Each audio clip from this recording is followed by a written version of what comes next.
Oh, sige. Oh, sige. Oh, sige. Tibet, Arbon. Hindi madaling alagaan yung mga may mental illness. Lotogon. Ilan sang tigaw ron? Hiro.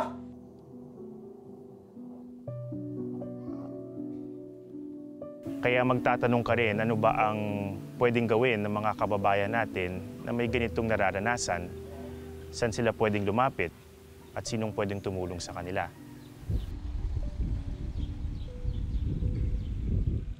Di kalayuan sa bahay ni Nanay Sita, matatagpuan ang Talay Mental Rehabilitation Center.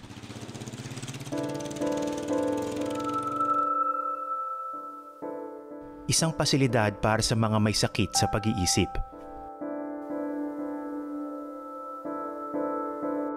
Yung mga patients niyo po dito, hindi lang from Dumaguete? Hindi lang from Dumaguete. Meron from nearby LGUs, meron din from Siquijor or from Mindanao. Wow. Or sometimes from Cebu kasi malayo ang mental health facility sa city. So pumupunta sila dito for check-up. Hindi ganun karami yung mga facility tulad nito sa buong bansa, no?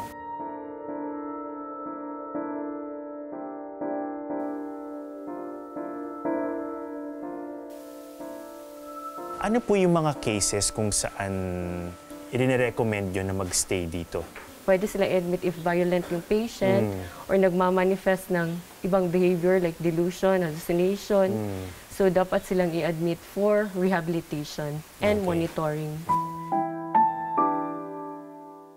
Minsan na palang na-admit dito sina Alan at Manuel. Pero matagal na silang hindi bumabalik. Ito na po yung record ng dalawang magkapatid, ma'am. Anong nangyari?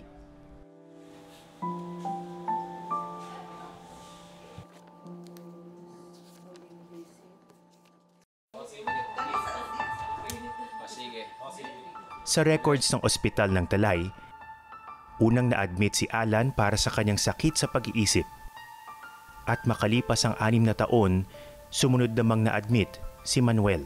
Pabalik-balik sila for OPD consultation. So meron talaga silang treatment for injection and oral meds. Schizophrenia, ang sakit ng magkapatid. Isang seryosong karamdaman sa pag-iisip na nakakaapekto sa persepsyon ng realidad. Meron silang mga violent tendencies, talking alone, like hallucination, tapos nandyan yung hindi sila makatulog, tapos disoriented. So meron silang naririnig or nakikita. Ay mong bongo, topong kayo. Mahigit 5 taon na ang huling dalaw ng magkapatid. Ang schizophrenia, hindi yan nagagaling within a month or a year. Kumbaga lifetime yan. So dapat magsusupply ka ng medication, oral or injection. Bakit hindi na lang sila rito alagaan? Di ko kumukuha na unta dito, mabalik.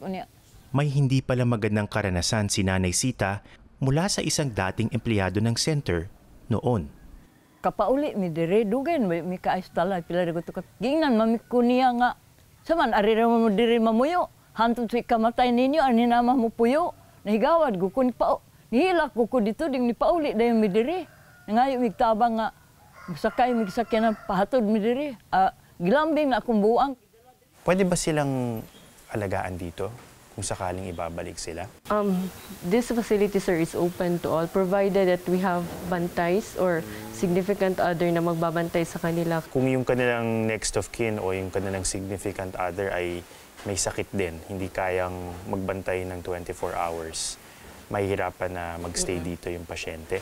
Pwede naman silang mag-top sa LGU nila na pwedeng mag-help sa pagbantay sa patient. Kasi yung number 1 talagang importante is yung bantay.